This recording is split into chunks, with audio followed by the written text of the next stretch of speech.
A ruína do jogador. Dirigindo o Explorer na trilha, Malcolm olhou para o monitor no painel. As imagens mudavam, passando de uma câmara de vídeo para outra. Ele procurava Dodson e seus companheiros. Levine disse no rádio. Foi muito grave? Eles levaram um ovo, disse Malcolm.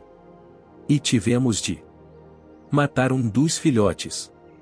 Então, 2 perdas. Num total de quanto? 6. Sim, 6.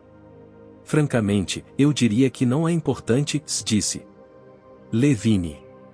Desde que vocês impeçam aquela gente de fazer mais alguma coisa. Estamos à procura deles agora, disse Malcolm. Desanimado. Tinha de acontecer, Ian, Sarah disse. Sabe que não pode observar um animal sem mudar alguma coisa. É uma impossibilidade científica. E claro, disse Malcolm.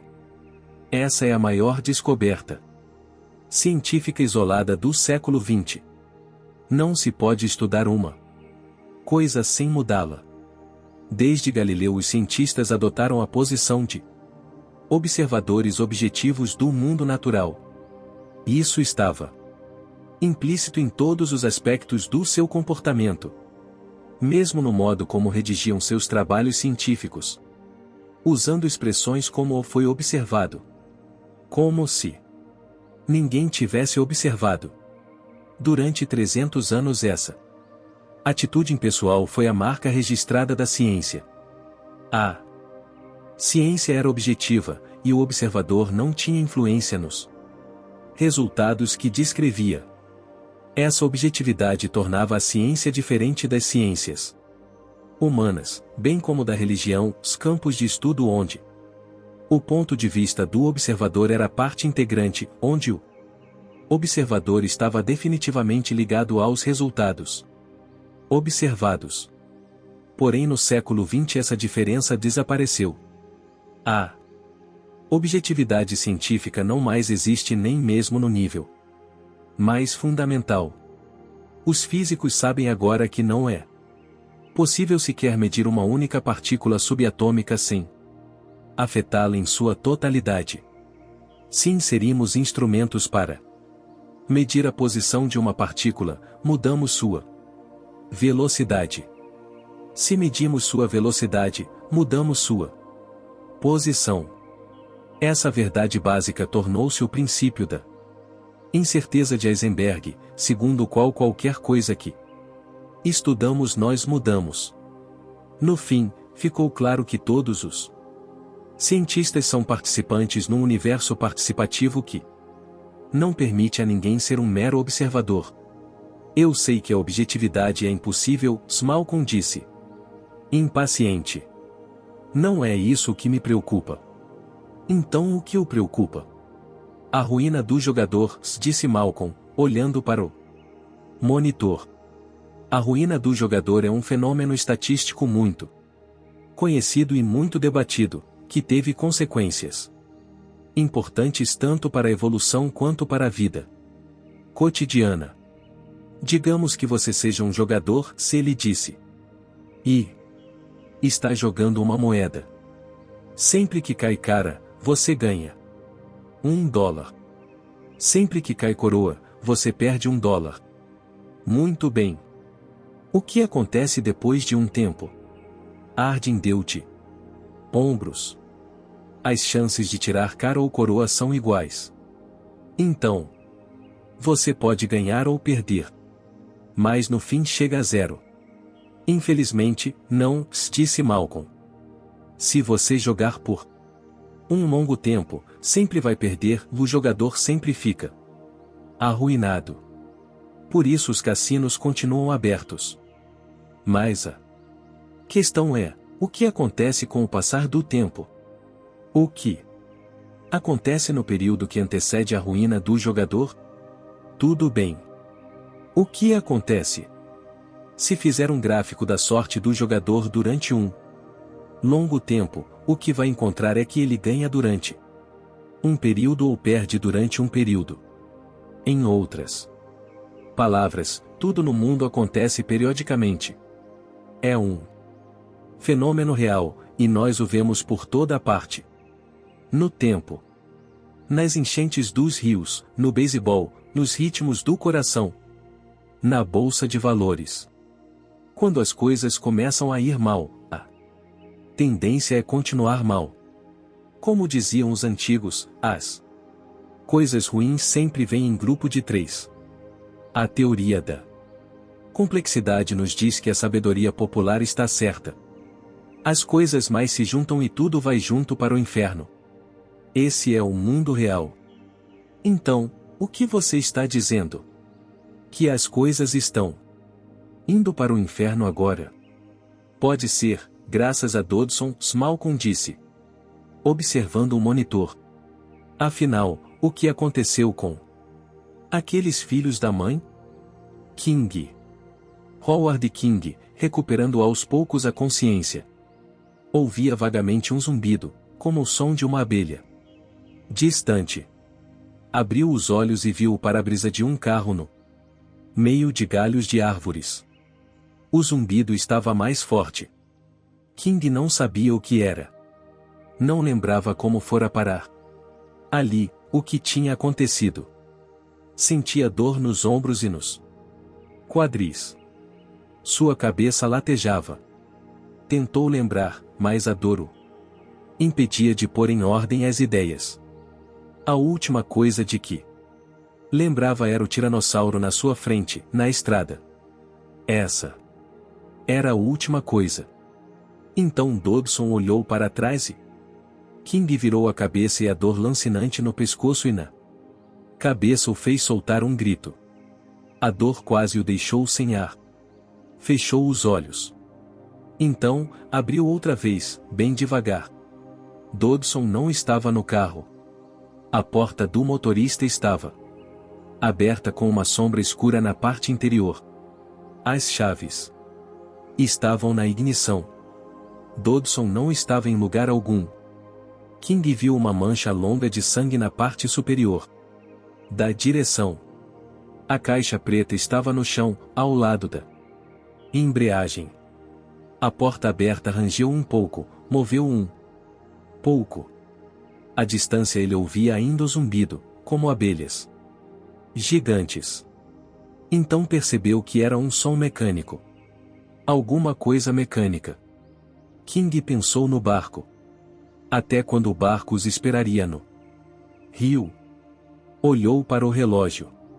O vidro estava quebrado, os ponteiros parados em 1h54. Ouviu o zumbido outra vez, cada vez mais perto. Com esforço, King se inclinou para a frente.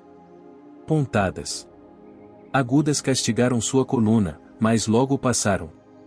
Ele respirou fundo. Eu estou bem, pensou. Pelo menos ainda estou aqui. Olhou para fora, pela porta aberta. O sol ainda estava alto. Devia ser o começo da tarde. Quando o barco ia partir? 4 horas. 5? Ele não lembrava. Mas tinha certeza de que aqueles pescadores latinos não ficariam na ilha. Quando começasse a escurecer, iriam embora. E Howard King queria estar no barco quando eles se fossem. Era a única coisa que queria no mundo. Com esforço, passou para o banco do motorista. Respirou fundo. Estendeu o braço e fechou a porta. O carro estava suspenso no espaço, seguro pelas árvores. Ele viu uma encosta íngreme logo abaixo. Estava escuro. Debaixo das copas fechadas das árvores. Ficou tonto só de olhar para baixo. A encosta devia ter uns 6 ou 10 metros de altura. Viu samambaias verdes espalhadas e algumas rochas negras. Girou o corpo para ver mais. E então ele o viu. Dodson estava deitado de costas, de cabeça para baixo. Na encosta, com o corpo encolhido, pernas e braços em posição estranha. Estava imóvel. King não o via muito bem. no meio da folhagem densa, mas Dodson parecia morto. O zumbido de repente ficou muito alto, crescendo a cada segundo. King olhou para a frente e viu, através da folhagem que bloqueava o para-brisa, um carro passando. Na trilha, a menos de 10 metros dele. Um carro. O carro passou. Pelo som parecia um carro elétrico.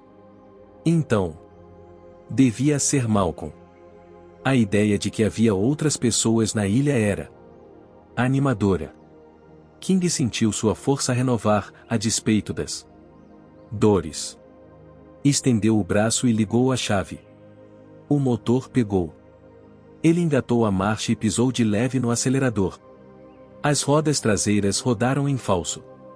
Ele ligou a tração dianteira. Imediatamente o jipe saltou para a frente, entre os galhos. Um momento depois, King estava na estrada. Lembrou daquela estrada. Para a direita, ia dar no ninho dos tiranossauros. O carro de Malcolm fora para a esquerda. King virou para a esquerda e seguiu em frente. Tentava lembrar o caminho para o rio, para o barco. Lembrou vagamente que havia uma bifurcação no topo da colina. Resolveu tomar a estrada que descia e sair daquela ilha. Maldita! Esse era seu objetivo. Sair da ilha antes que fosse tarde demais. Mais notícias. O Explorer chegou ao topo da colina e Thorne entrou na estrada do penhasco, cortada na face da rocha e cheia de curvas fechadas. Em vários pontos seguia a beira de precipícios, mas lá de cima podiam ver toda a ilha. Finalmente chegaram ao lugar de onde viam bem o vale. Viam o abrigo à esquerda e perto, na clareira, os dois trailers. À direita estava o complexo do laboratório e o conjunto de casas dos trabalhadores mais além. Não vejo Dodson em lugar algum, Malcolm disse sombriamente. Para onde ele pode ter ido? Thorne ligou o rádio. Arby. Sim. Você vê alguém? Não, mas, e ele hesitou. O quê? Vocês não querem voltar para o trailer agora? É simplesmente espantoso. O que é espantoso? Quis saber Thorne. Ed, Sarby disse. Ele acaba de chegar. E trouxe-o. F. Ilhote com ele. Malcolm inclinou para a frente. Ele fez o quê? Quinta configuração. No limite do caos, resultados inesperados ocorrem. O risco para a sobrevivência é grande. Ian Malcolm. O filhote. No trailer todos rodeavam a mesa onde o filhote de Tiranossauro Rex estava inconsciente numa bandeja de aço inoxidável, os olhos grandes fechados, o focinho debaixo da máscara de plástico de oxigênio. A máscara quase servia perfeitamente no focinho redondo. O oxigênio zumbia discretamente. Eu não podia deixá-lo, Sed disse. E achei que podemos consertar esta perna. Mas, Ed, e Malcolm balançou a cabeça. Então apliquei uma dose grande de morfina da caixa de primeiros socorros e o trouxe para cá. Estão vendo? A máscara de oxigênio serve nele. Ed, o que você fez foi errado, disse Malcolm. Levine disse no rádio. Uma grande insensatez. Muito grande. Muito obrigado, Richard, Thorne disse. Sou inteiramente contrário a levarem o animal para o trailer. Tarde demais para se preocupar com isso agora. Sarah Harding disse. Ela estava ao lado do filhote, aplicando os medidores cardíacos no peito do animal. Eles ouviam as batidas do coração. Eram muito rápidas. Mais de 150 por minuto. Quanta morfina você deu? Ela perguntou. Ora, eu dei, e você sabe. A seringa toda. Quanto é isso? 10 cc. Talvez mais. Uns 20. Quanto tempo vai durar o efeito? Malcolm perguntou. A Hardin. Não tenho ideia. Já apliquei sedativos em leões e chacais. No campo para etiquetá-los.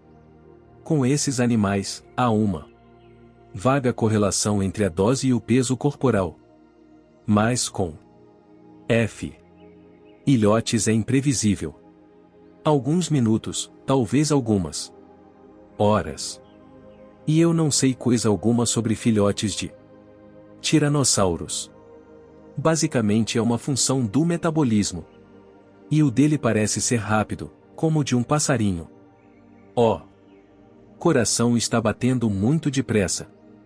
Tudo o que posso dizer é que precisamos tirá-lo daqui o mais depressa possível. Hardin apanhou o pequeno aparelho de ultrassonografia e o encostou na perna do filhote, olhando para trás, para o monitor. Kelly e Arby estavam na frente da tela. Por favor, afastem-se um pouco. Eles obedeceram. Não temos muito tempo. Por favor. Sarah viu os contornos verdes e brancos da perna e dos ossos. Surpreendentemente parecidos com os de um pássaro, pensou ela. Um abutre ou uma cegonha. Ela apontou para o monitor. Muito bem, e aqui estão os ossos do metatarso, e aqui a tíbia e o perônio, os dois ossos da perna. Por que os ossos têm cores diferentes? Perguntou Arby. A tela mostrava algumas partes brancas densas, dentro de contornos verde claros. Porque é um filhote, disse Hardin.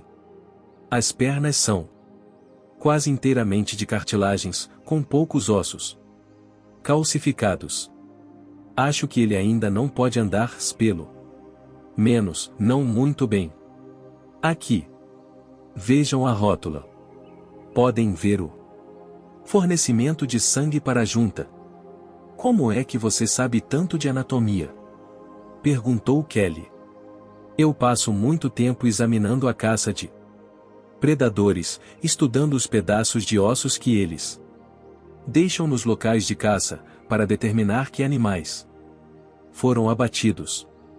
Para isso preciso conhecer muito bem anatomia comparada. Moveu o aparelho na perna quebrada. E meu pai era veterinário. Malcolm ergueu a cabeça bruscamente. Seu pai era veterinário? Era. No zoológico de San Diego. Especialista em pássaros. Mas não entendo por quê. Pode ampliar isto? Arby apertou um botão e a imagem ficou 2 vezes maior. Ah! Muito bem. Aqui está. Podem ver? Não. No centro do perônio. Estão vendo? Uma linha escura. Muito fina. Isso é uma fratura, logo acima da epífise. Esta linha escura aqui? Perguntou Arby. Essa linha escura significa a morte para este filhote. Disse Sarah. O perônio não vai soldar em linha reta, impedindo o movimento da junta quando ele ficar de pé. Ilhote não vai poder correr e provavelmente nem mesmo andar. Aleijado, logo será apanhado por um predador. Mas podemos consertar isso, disse Ed. Muito bem, Sarah disse. O que vamos usar como gesso? Diesterase, respondeu Ed. Eu trouxe quilos de diesterase em tubos de 100 cc. Uma grande quantidade de cola. E um polímero de resina que solidifica e fica duro como aço. Ótimo, disse Hardin. Isso vai matá-lo também. Por quê? Ed, ele está crescendo. Em poucas semanas vai estar muito maior. Precisamos de alguma coisa rígida, mas biodegradável. Alguma coisa que gaste ou se quebre dentro de 3 a 5 semanas, o tempo para o osso soldar.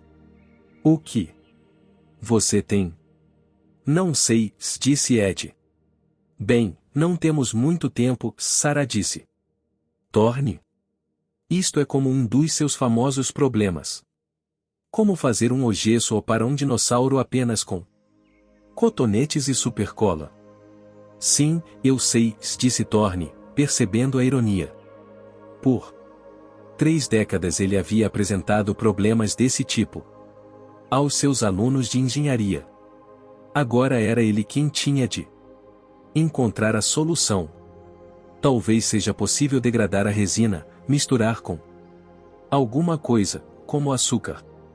Thorne balançou a cabeça. Os grupos hidroxilas na sacarose farão com que a resina fique friável. Vai endurecer mais, quebrar como vidro ao primeiro movimento do animal.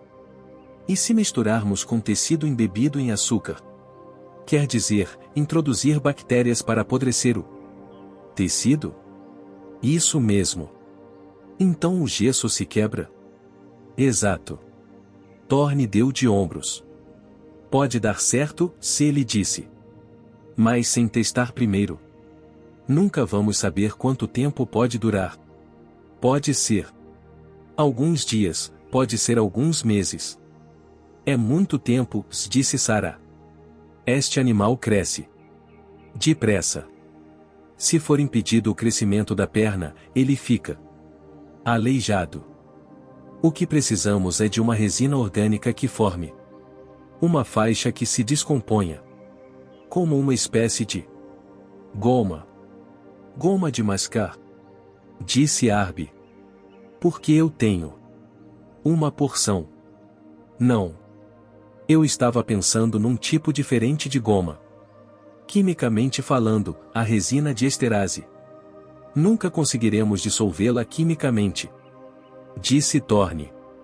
Não temos o material necessário. O que mais podemos fazer? Não temos escolha senão. Que tal fazer uma coisa que seja diferente em direções diferentes? Disse Arby. Forte numa direção e fraca na outra. Não é possível, respondeu Ed. É uma resina homogênea. Toda ela do mesmo material, uma cola pegajosa que endurece quando seca e... Não, espere um pouco. Thorne se voltou para Arby. O que quis dizer com isso, Arby? Bem, Sarah disse que a perna está crescendo. Isso significa que vai crescer no comprimento, que um molde de gesso não impediria, e na largura, que o molde prejudicaria. Porque ia começar a apertar. Mas se fizerem um molde fraco no sentido do diâmetro. Ele tem razão, Thorne disse. Podemos resolver. Estruturalmente. Como? Perguntou Ed. Fazendo a estrutura do molde com uma abertura vertical. Talvez de papel de alumínio. Temos bastante, para cozinhar.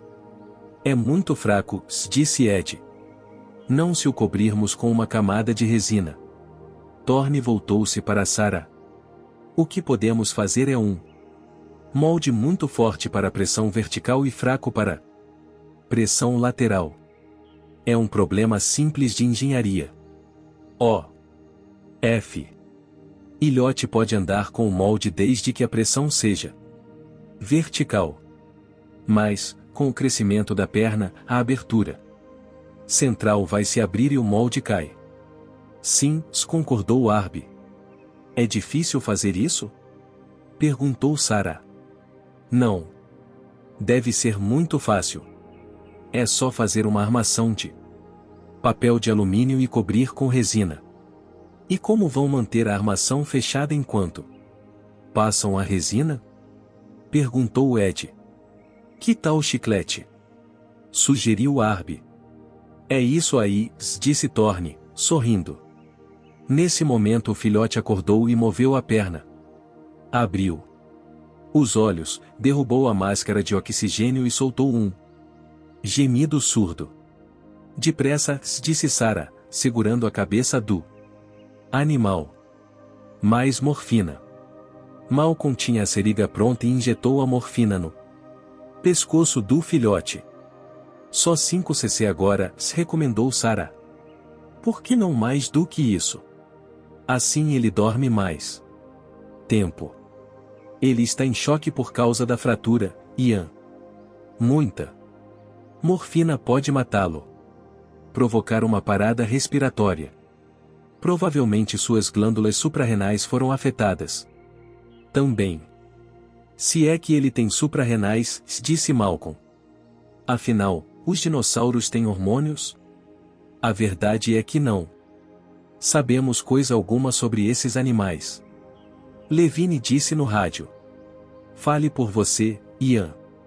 Na verdade, suspeito que descobriremos que os dinossauros têm hormônios. Existem várias razões para acreditar nisso. Uma vez que vocês cometeram o erro de levar o filhote para o trailer, podem retirar algumas amostras de sangue. Enquanto isso, Thorne quer apanhar o telefone? Malcolm suspirou. Esse cara está começando a me dar nos nervos. Thorne foi para o módulo de comunicações perto da frente do trailer. O pedido de Levine era estranho, uma vez que tinham um ótimo sistema de microfones em todos os pontos do trailer. Mas Levine sabia disso, ele mesmo havia projetado o sistema. Thorne apanhou o telefone, sim? Thorne, vou direto ao assunto. Levar o filhote para o trailer foi um erro. E pedir encrenca. Que tipo de encrenca? O caso é que não sabemos. E não quero alarmar ninguém. Mas, por que não traz os meninos para cá por algum tempo? E por que você e Ed não vêm também? Está me mandando dar o fora daqui? Acha mesmo que é necessário? Numa palavra, Levine disse, sim. Acho necessário. Quando a morfina foi injetada, o filhote suspirou. Asperamente caiu deitado na bandeja de aço. Sarah ajustou a máscara de oxigênio outra vez e voltou-se para verificar o ritmo do coração, mas Arby e Kelly estavam novamente entre ela e o monitor. Meninos, por favor. Thorne voltou da frente do trailer e bateu as mãos. Muito bem, meninos. Excursão de campo. Vamos embora. Agora. Disse Arby.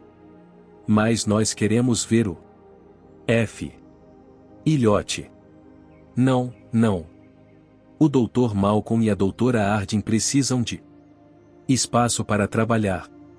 Está na hora de uma viagem até o posto de observação. Podemos observar os dinossauros até o fim da tarde. Mas não discuta. Estamos atrapalhando aqui e vamos sair. Ed, você vem também. Deixe os 2 pombinhos trabalhando. Eles saíram, fecharam a porta do trailer e logo Sarah ouviu o zumbido do motor do Explorer. Inclinada ao lado do F. Ilhote, ajustando a máscara de oxigênio, ela disse. Pombinhos? Malcolm deu de ombros. Levine. Foi ideia de Levine? Mandar todo mundo sair daqui. Provavelmente. Ele sabe de algo que não sabemos? Malcolm riu. Estou certo de que ele pensa que sabe. Muito bem, vamos começar a fazer o molde. Quero acabar depressa e levar esse filhote para casa. O posto de observação. Quando chegaram ao posto de observação, o sol tinha se escondido atrás das nuvens baixas. Uma luminosidade avermelhada e suave banhava todo o vale. Ed parou o Explorer ao lado do andaime de alumínio e todos subiram para o pequeno abrigo. Levine estava observando com o binóculo e não pareceu alegre por vê-los. Parem de andar de um lado para o outro, se ele disse. Irritado. Lá de cima tinham uma vista magnífica do vale. Oh! Trovão soou. Distante, ao norte. O ar estava esfriando e carregado de eletricidade. Vamos ter uma tempestade? Kelly perguntou. Parece que sim, disse Thorne. Arby olhou desconfiado para o teto do abrigo. Até quando vamos ficar aqui? Algum tempo, disse Thorne. É o único dia que temos na ilha. Amanhã de manhã o helicóptero estará aqui. Achei que vocês dois mereciam uma chance de ver os dinossauros mais uma vez. Arby entrecerrou os olhos. Qual o verdadeiro motivo? Eu sei, Skelly disse, muito conhecedora. É mesmo? Qual é? O Dr. Malcolm quer ficar sozinho com Sarah, seu bobo. Por quê? Eles são velhos amigos, se explicou Kelly. Se daí? Nós só íamos ficar vendo. Não, disse Kelly. Estou dizendo que são velhos amigos. Eu sei o que você está dizendo. Não sou burro, sabia? Parem com isso, Slevine disse, sem tirar o binóculo dos olhos. Estão perdendo uma coisa muito interessante. O que é? Aqueles triceratops ao lado do rio estão preocupados com alguma coisa. O bando de triceratops, que até aquele momento bebia pacificamente na margem do rio, começava a fazer barulho. Para animais daquele tamanho, as vozes eram absurdamente altas e finas, pareciam lobos uivando. Arby olhou. Tem alguma coisa nas árvores, no outro lado do rio. Ele disse. Sombras escuras se moviam entre as árvores. O bando de triceratops começou a mudar de posição. Costas contra costas, até formarem uma espécie de roseta. Com os chifres curvos virados para fora, de frente para a ameaça invisível. O único filhote estava no centro, gritando. De medo. Um dos animais, provavelmente a mãe, virou a cabeça e o acariciou com o focinho. Logo depois o filhote se calou. Estou vendo. Kelly olhava para as árvores. São raptores. Lá adiante. Os triceratops estavam de frente para os raptores, os adultos emitindo sons que pareciam latidos e balançando os chifres cortantes para cima e para baixo. Formavam uma barreira de armas agudas. A coordenação do bando era inegável, a defesa em grupo contra os predadores. Levine sorriu feliz. Nunca tivemos nenhuma prova disso, se ele disse, de repente bem-humorado.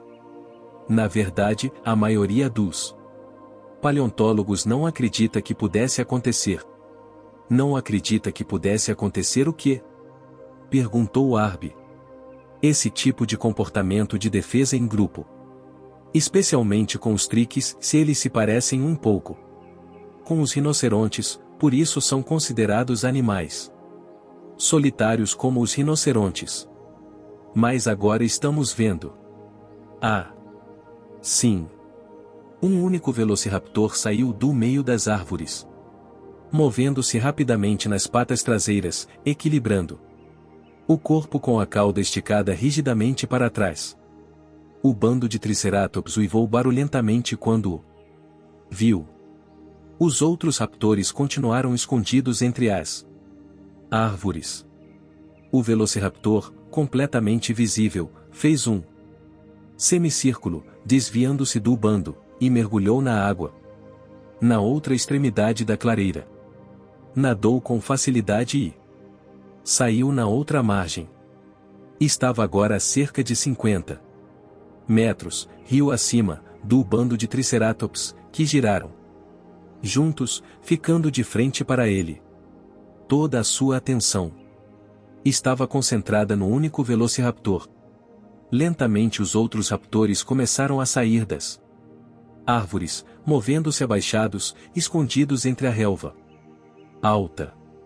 Legal, disse Arby. Eles estão caçando. Em grupo, Slevine concordou. Ele apanhou um pedaço de papel de chocolate do chão e o jogou para fora. Os raptores estão a favor do vento, assim os triceratops não. Podem sentir o cheiro deles. Levou o binóculo aos olhos. Eu acho que vamos assistir a uma caçada. Viram os raptores fechando o cerco em volta do bando de triceratops.